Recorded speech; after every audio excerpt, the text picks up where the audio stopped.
Buenas noches, hermanos. El Señor les bendiga. Gracias a Dios por la oportunidad de alabarle.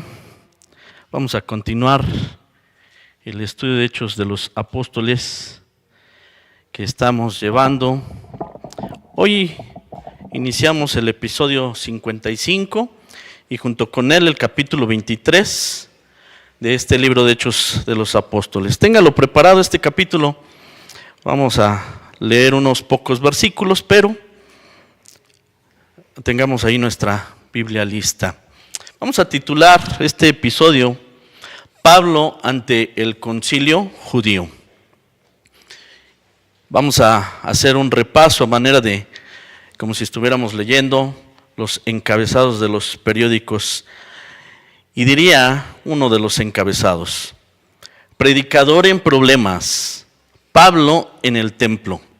El predicador de Tarso apareció en Jerusalén cumpliendo un voto junto a otros hombres.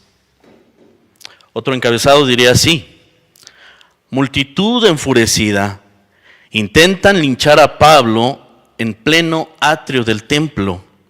Gritos, empujones y golpes rodearon al apóstol.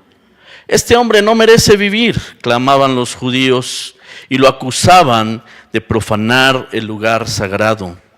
El caos casi termina en tragedia.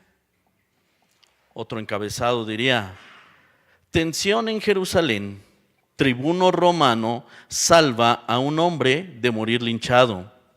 Soldados irrumpieron en el templo para rescatar a Pablo. El tribuno, desconcertado, ordenó arrestarlo, pensando que era un criminal peligroso. Siguiente diría: escándalo. El mismo Pablo se defiende. Asegura haber visto a Jesús resucitado. Desde las escaleras de la fortaleza, el detenido pidió la palabra. En un emotivo discurso, relató cómo pasó de perseguidor a seguidor. La audiencia lo escuchó en silencio hasta que mencionó a los gentiles. Otro: explota la furia. Multitud rechaza a Pablo y exige su muerte. Al oír que el mensaje era también para los extranjeros, los presentes estallaron en ira, gritando y lanzando polvo al aire. La escena terminó en un clamor unánime: quita a este hombre de la tierra. Tribuno romano ordena azotar a Pablo. Se sorprende al saber que es un ciudadano romano. La investigación tomó un giro inesperado. Cuando los látigos estaban listos, Pablo reveló su estatus de ciudadano romano, lo que paralizó a los soldados y dejó al comandante en aprietos legales. El caso sube de nivel. Otro: tribuno convoca al Sanedrín para aclarar las acusaciones. Incapaz de comprender el tumulto, el oficial romano llamó a los principales sacerdotes y a todo el concilio. La disputa promete intensificarse. ¿Es Pablo un criminal, un falso maestro o un mensajero de Dios? Bien, hasta ahí nos quedamos la semana pasada, hermanos, y se va a convocar al Sanedrín, como nos dice aquí. Vamos allá en nuestras Biblias y juntos vamos a leer el versículo 1 de este capítulo 23. Vamos a entrar en tema. Capítulo 23, versículo 1, y lo vamos a leer todos juntos, hermanos.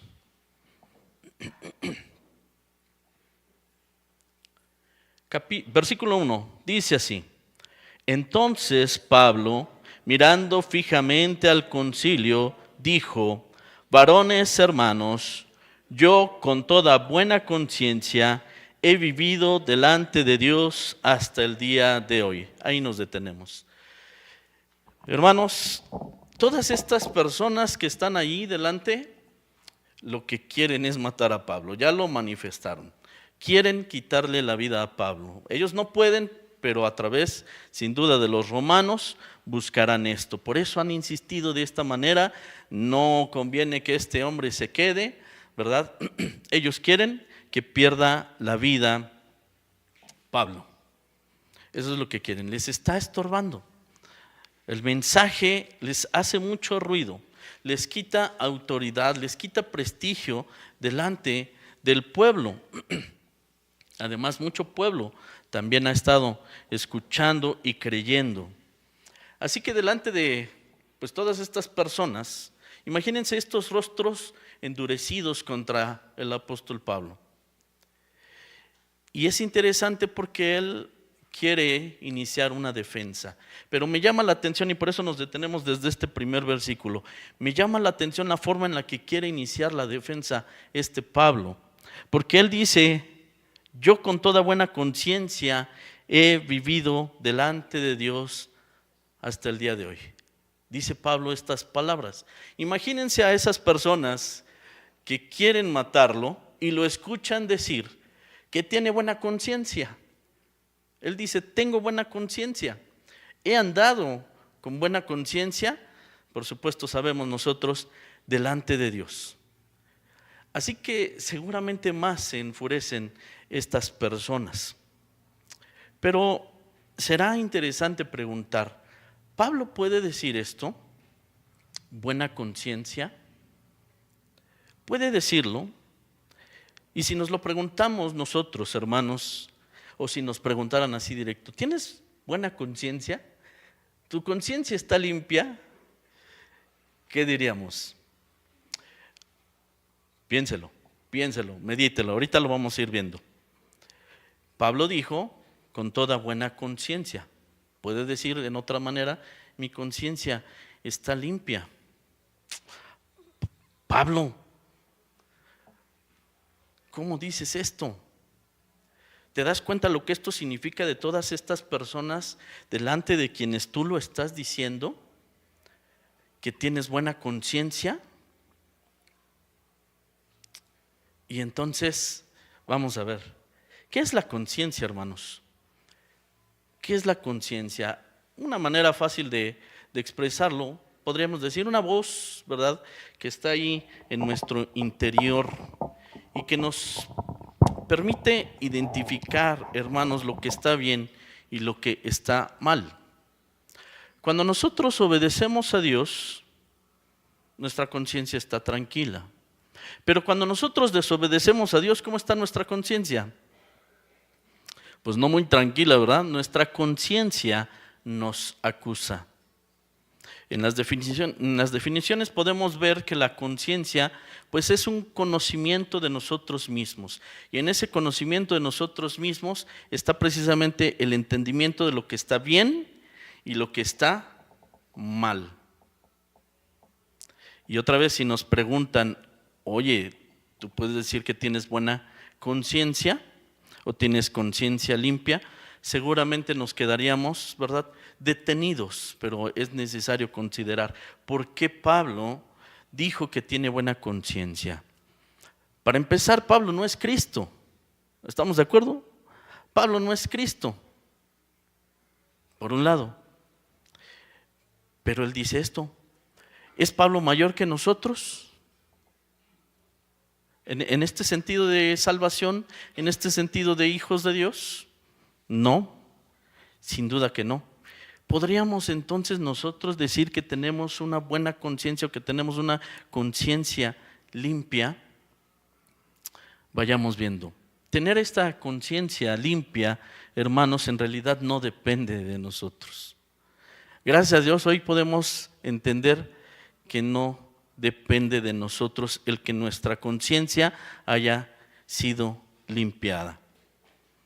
Tener una buena conciencia o una conciencia limpia, hermanos, no significa que nunca hayamos pecado. No significa que nunca nos hayamos equivocado. En esa conciencia, hermanos, nosotros somos conscientes de la obra de Cristo en nosotros.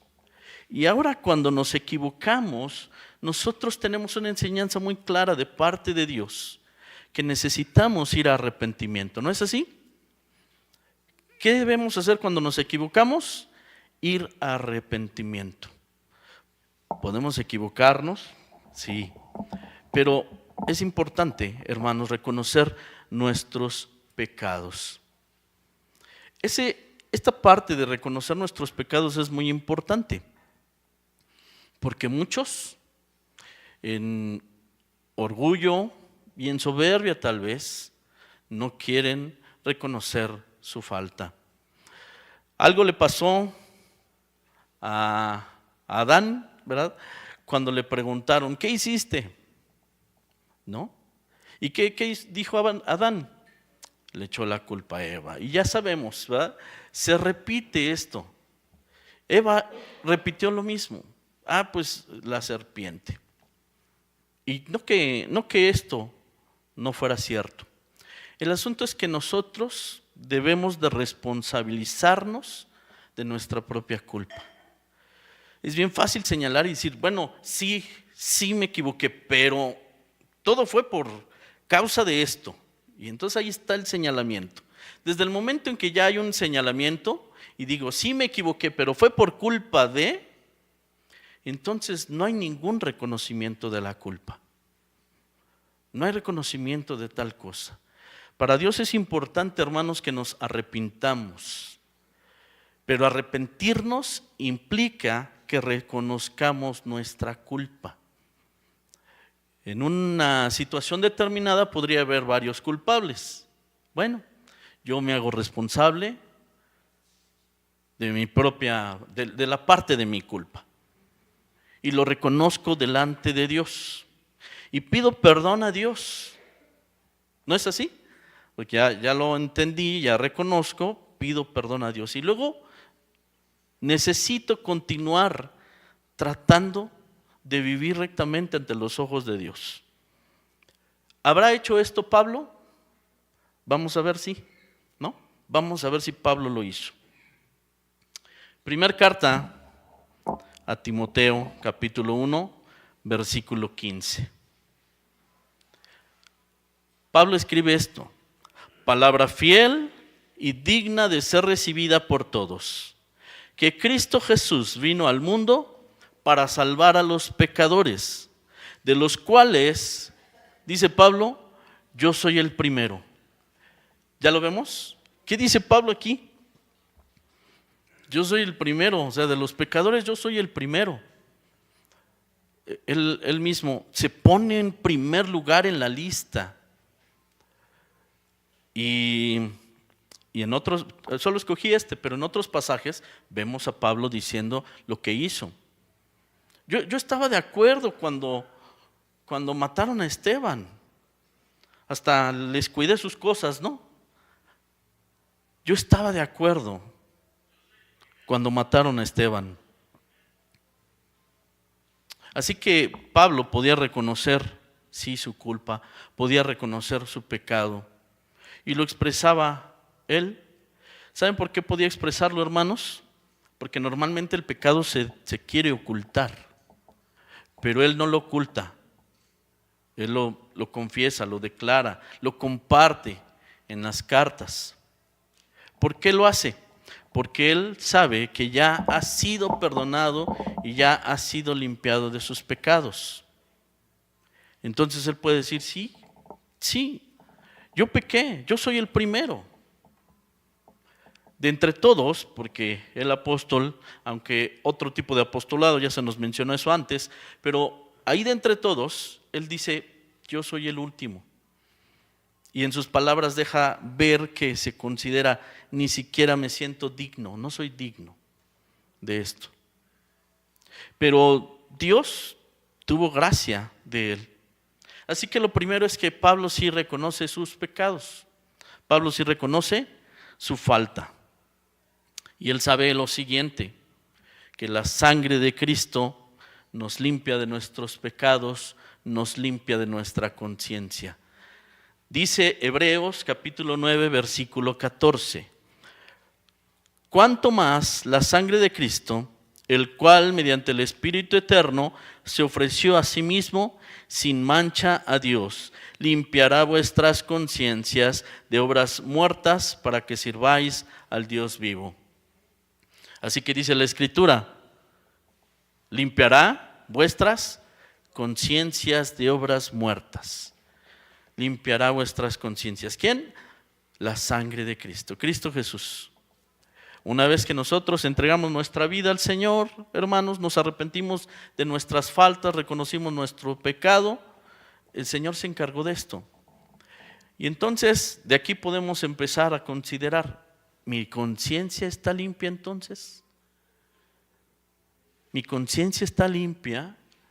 Cuando yo pedí perdón a Dios, Él perdonó mis pecados, entonces limpió mi vida, limpió también mi conciencia, hermanos. Muy claro, entonces nos lo deja la palabra. Y luego también dice Juan, ¿verdad? ¿Qué sucede cuando hacemos esto? En la primera carta de Juan, capítulo 1, versículo 9, dice, si confesamos nuestros pecados, Él es fiel y justo para perdonar nuestros pecados y limpiarnos de toda maldad. Confesamos nuestros pecados. ¿Saben qué? Que la confesión va acompañada de una verdadera humillación en el corazón. Va acompañada de esto. Y Dios lo sabe. Dios sabe si solo son palabras o realmente es algo que ha sucedido en nuestro corazón. Y entonces, ¿verdad? Podemos ser limpiados, o más bien hemos sido limpiados ya de toda maldad, porque nos arrepentimos y confesamos a Dios nuestros pecados. ¿Y qué sigue entonces, según lo que hablábamos hace ratito? Ahora tratamos de caminar rectamente ante los ojos de Dios. Buscamos caminar en santidad, agradando a Dios con nuestras vidas. Más adelantito lo vamos a ver, pero dice Pablo, más adelantito en Hechos 24:16, el siguiente capítulo, dice esto: y por esto procuro tener siempre una conciencia sin ofensa ante Dios y ante los hombres. Dice Pablo esto. ¿Qué está diciendo? Procuro vivir sin ofender a Dios. Entonces nos damos cuenta, hermanos, podemos tener una conciencia limpia, sí, sabiendo que Dios ha limpiado nuestros pecados. No los ocultamos, los hubo y el Señor los limpió. Y si los hubiera, procedemos en arrepentimiento y el Señor nos limpia y procuramos vivir rectamente ante Dios. Y es interesante esto porque fíjense cómo dice Pablo, una conciencia sin ofensa ante Dios. Y primero considera a Dios, sin ofender a Dios, que mi vida agrade a Dios. ¿Se acuerdan? Se ha mencionado los 10 mandamientos, ¿verdad? Y entre los mandamientos, sabemos de los primeros 4, ¿a qué están enfocados los primeros 4 mandamientos? Hablan de la relación de Dios y el hombre, ¿no? Y entonces aquí está diciendo Pablo, sin ofensa ante Dios. Y los otros 6 mandamientos, ¿de qué hablan? De la relación del hombre con el hombre. Y Pablo agrega, no solamente sin ofensa ante Dios, sino también ante los hombres. Y dice el Señor Jesús, amarás al Señor tu Dios con todo tu corazón, toda tu alma, todas tus fuerzas y toda tu mente, ¿no? Primero Dios. Y luego a tu prójimo como a ti mismo. Démonos cuenta, hermanos, lo que nos enseña a través de la palabra, cómo debe de ser nuestra vida y ahora cómo debemos de comportarnos. Debemos de tratar de vivir en integridad delante de Dios. Pablo sabía esto. Dice en la segunda carta a los Corintios, capítulo 1, versículo 12, porque nuestra gloria es esta, el testimonio de nuestra conciencia, que con sencillez y sinceridad de Dios, no con sabiduría humana, sino con la gracia de Dios nos hemos conducido en el mundo y mucho más con ustedes. Dice el apóstol Pablo, este es mi gozo, esta es mi alegría, en esto nos contentamos, ¿verdad? Esto está en nuestra conciencia, de que hemos tratado de vivir conforme a la voluntad de Dios, por gracia de Dios, no conforme a nuestros principios o nuestro conocimiento, nuestra voluntad, sino por la gracia de Dios. Y así en el mundo nos hemos conducido. Decía también Pablo, por la gracia de Dios soy lo que soy.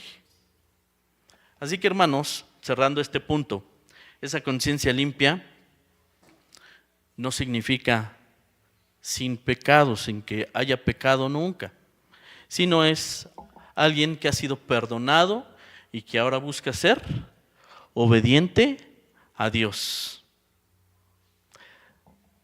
Parafraseando el pasaje que leímos, ya con esto terminamos este punto, dice: lo que me hace sentir tranquilo no es que nunca he fallado, sino que he vivido con sinceridad, confiando en Dios y no en mi propia sabiduría. Mi conciencia me dice que he tratado de ser transparente con todos, dentro y fuera de la iglesia. Y por eso dice Pablo, puede decirlo, y hermanos, nosotros también, con buena conciencia, nos estamos conduciendo pues en medio de este mundo. Amén. ¿Podemos hacerlo, hermanos? Sí podemos hacerlo. Esto se parece a aquella pregunta de ¿quién es justo? Y nadie no se quieren arriesgar a verse soberbios, ¿verdad? No es por nada que hayamos hecho nosotros, y podemos decirlo, no es por nada que hayamos hecho nosotros y lo entendemos. Es por la obra, totalmente por la obra de nuestro Señor Jesucristo. Amén. Bien, vamos al siguiente pasaje que vamos a considerar. Del versículo 2 al versículo 5, hermanos. Vamos a leer todos juntos. Versículo 2 al versículo 5. Dice así: el sumo sacerdote Ananías, todos, ordenó entonces a los que estaban junto a él que le golpeasen en la boca. Entonces Pablo le dijo: Dios te golpeará a ti, pared blanqueada. ¿Estás tú sentado para juzgarme conforme a la ley, y quebrantando la ley me mandas golpear? Los que estaban presentes dijeron: ¿al sumo sacerdote de Dios injurias? Pablo dijo: no sabía, hermanos, que era el sumo sacerdote, pues escrito está: no maldecirás a un príncipe de tu pueblo. Hermanos, se trata de que a través de los estudios podamos aprender lo que Dios espera de nosotros. Y aquí podríamos decir religión sin integridad. Religión sin integridad. Estamos hablando del sumo sacerdote y Pablo le contesta, ¿verdad? Pablo ya empezaba en el versículo 1, ya empezaba su defensa y como que fue una acción así de cállalo, ¿no? Y entonces va y le pega a Pablo. En algún momento el Señor Jesús también vivió algo similar y él dijo: ¿por qué me pegas? ¿Dije algo indebido? Si dije algo indebido, dime qué fue. Y si no, ¿por qué me pegas? Bueno, el apóstol Pablo se encuentra en una situación similar. El tema con el sumo sacerdote, y es lo que va a expresar Pablo: estás aquí para hacer juicio, eres un juez aquí. Estás aquí para hacer justicia. Tu responsabilidad es ver los hechos y entonces determinar algo justo. Y no puedes dar una sentencia antes de haber hecho el juicio. ¿Y cuál es la sentencia aquí? Bueno, pues es que ya le mandó pegar, ya le mandó dar un golpe. Entonces, por eso es la forma en la que habla Pablo y cómo se expresa: Dios te golpeará a ti, pared blanqueada. Sabemos lo que esto significa, ¿verdad? Pared blanqueada. Pero además lo confronta, dice, estás aquí sentado para hacer un juicio, pero ¿sabes qué? Tú mismo ya has faltado a la ley. Por esto que hiciste, por golpearme sin todavía escuchar, sin todavía haber llegado a un juicio. Tú ya estás quebrantando la ley. Es interesante, hermanos, porque ¿cómo imaginamos a este hombre, Ananías, el sumo sacerdote? ¿Cómo es visto delante de los demás? Ahí podemos ver, se asombran, ¿no?, de que haya contestado de esta manera y dice, al sumo sacerdote injurias. ¿Cómo es visto este hombre?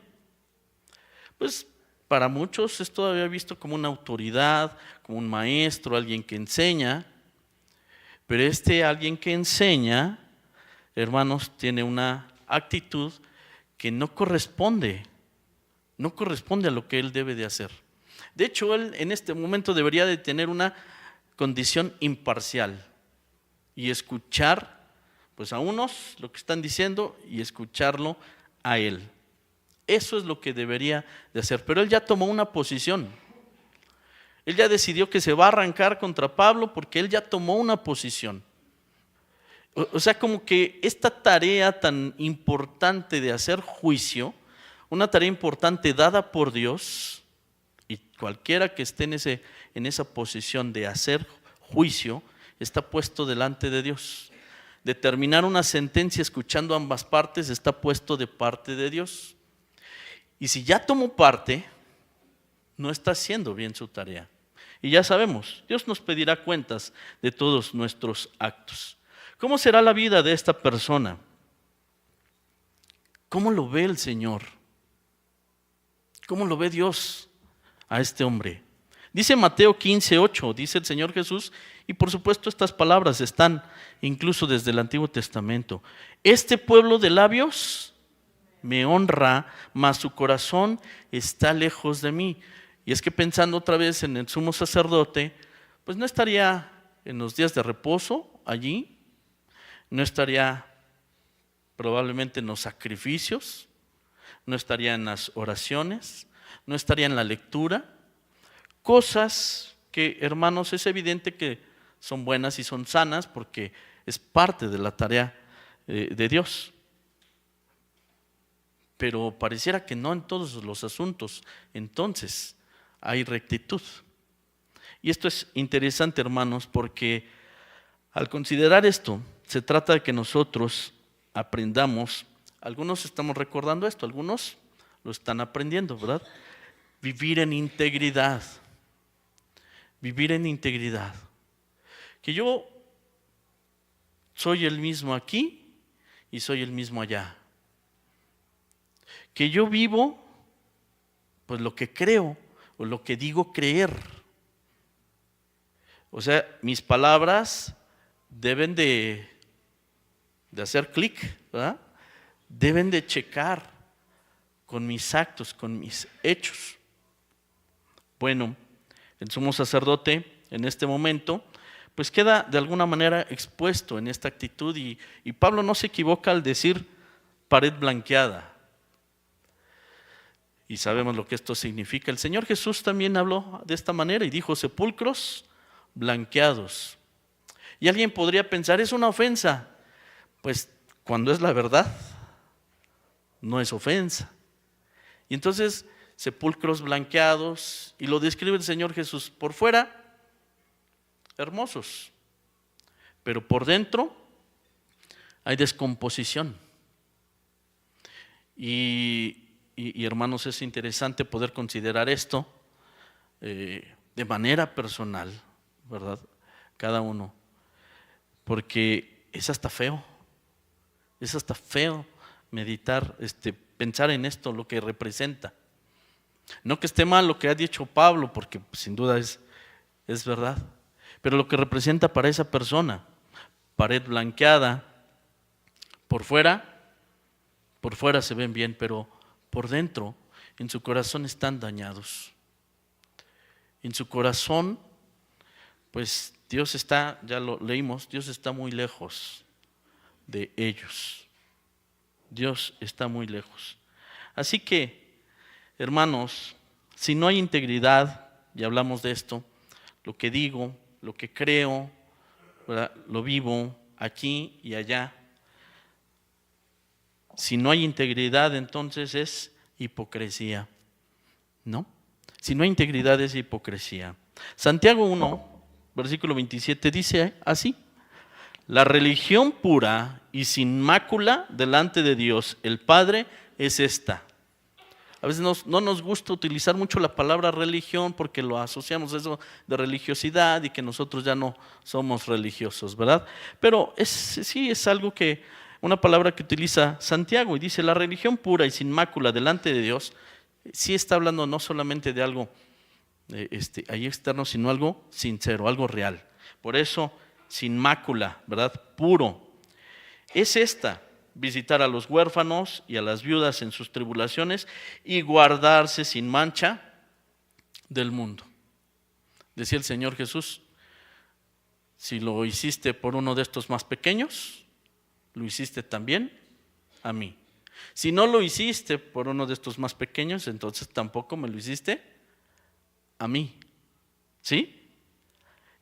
Así que esto es vivir el Evangelio. Vivir el Evangelio, misericordia para con los demás, conducirnos rectamente ante los ojos de Dios, porque hoy, ya sabemos, hemos sido rescatados por Cristo Jesús, hijos de Dios, y por tanto debemos de vivir como hijos de Dios. Esto es lo que nos dice el Señor. Esta es la religión pura y sin mácula, sin mancha, pues, ¿verdad? Que vivamos, sí, de esta manera, bendiciendo a los demás y viviendo rectamente ante los ojos de Dios, guardándonos del mundo. El que se autoengaña, porque se puede autoengañar, diciendo: yo voy bien, yo voy bien, yo no me he equivocado, no tengo problemas, yo voy bien. Bueno, dice el Señor: no todo el que me dice Señor, Señor, entrará en el reino de los cielos. Yo creo que este hombre, Ananías, el sumo sacerdote, él sin duda creía que era mejor que Pablo. Él a sí mismo se veía mucho mejor que Pablo. El Señor Jesús nos deja ver también esta forma de pensar, ¿no? Esta forma de pensamiento. Te doy gracias porque no soy como, ¿no? Y en cambio yo sí hago esto y hago aquello. Y entonces, pensando que todo está marchando bien, dice el Señor: no todo el que me dice Señor, Señor, entrará en el reino de los cielos. Y otros pasajes más que nos muestran esto. David, analizamos esto hace poco, hace esta consideración: Señor, examíname y ve si hay en mí algo o una actitud que no te glorifica. Y si hay en mí una actitud que no te glorifica, entonces te pido que me guíes en el camino eterno. Abre mis ojos y déjame ver con claridad aquello en lo que me estoy equivocando. Y si fuera el caso, quita de mí ese pensamiento de que yo voy bien, sin error alguno. Decía el Señor: antes de que quites o intentes quitar, ¿verdad?, la paja del ojo de tu hermano, ¿qué debes de hacer tú? Quita la viga que tienes tú. Examínate primero tú antes. Así que son consideraciones que necesitamos hacer al considerar la enseñanza, hermanos, al ver las palabras que se están dando aquí entre el sumo sacerdote, las acciones que está realizando y lo que contesta Pablo. Algunos tienen la conciencia cauterizada, dice 1 Timoteo 4:2. Y Apocalipsis 3:1 dice: tienes nombre de que vives y estás muerto. Son aspectos, hermanos, a considerar y cuidar en nuestra vida. Estamos considerando la acción que realizó este hombre, el sumo sacerdote Ananías, y lo que contestó el apóstol Pablo. A pesar de haberle contestado así, ya le dicen: oye, ¿por qué le hablas así de esta manera? Él es el sumo sacerdote. ¿Y qué hizo Pablo? Como que se nota el cambio de tono, ¿verdad?, en sus palabras. Dice: no sabía que era el sumo sacerdote, porque además yo tengo claro que dice la Escritura, pues que no vas a ofender a un príncipe de tu pueblo. No ofendas a un príncipe de tu pueblo. Entonces él está diciendo: lo tengo claro, no sabía que era el sumo sacerdote. Así que aún en Pablo vemos, no lo sabía, evidentemente que este varón no estaba vestido con esos distintivos que lo hacían distinguirse como el sumo sacerdote, pero Pablo sí agrega estas palabras y mostrando un cambio de actitud en él, que no había mala en el sentido de lo que dijo, pared blanqueada, porque finalmente eso estaba pasando. Pero él tiene que reconocer, dice la palabra esto, y bueno, él va entonces a continuar su discurso, hermanos, y lo vamos a ver la próxima semana. Vamos a dejarlo hasta aquí, nos vamos con esas dos consideraciones, en que el Señor nos siga ayudando, ¿verdad?, a poder entender su palabra. Vamos a ponernos de pie, hermanos, y vamos a orar para ser despedidos. Saludamos a nuestros hermanos que están siguiendo la transmisión. El Señor les bendiga. Puestos de pie para orar. Cierren sus ojos y oremos. Padre Santo, en el nombre de Cristo Jesús, una vez más, dándote gracias por tu enseñanza, por tu palabra, que tenemos libertad de escudriñarla, de meditar en ella, reflexionar en ella. Y Señor, reconocemos que necesitamos la ayuda de tu Espíritu Santo para entender cada enseñanza que tienes para nosotros. Ayúdanos, Dios, a comparar nuestras vidas. Ayúdanos a poder encontrar, Dios, aquello que no se alinea a tu palabra en nuestras vidas. Y que podamos, como hemos visto, disponernos, reconocer en qué nos estamos equivocando, si en algo estamos fallando, Señor, enderezar nuestra vida. Te pedimos, abras nuestros ojos con tu Espíritu Santo, nos permitas ver para seguir ordenando nuestros caminos conforme a tu voluntad. Es nuestro deseo, como lo hemos visto y aprendido, Señor, es nuestro deseo caminar en tu voluntad, que nuestras vidas sean agradables para ti, Dios. Es nuestro deseo. Has limpiado nuestra vida de pecado, nuestra conciencia ha sido limpiada y sabemos la responsabilidad de vivir rectamente delante de tus ojos. Síguenos guiando con tu Espíritu Santo para poder hacerlo así.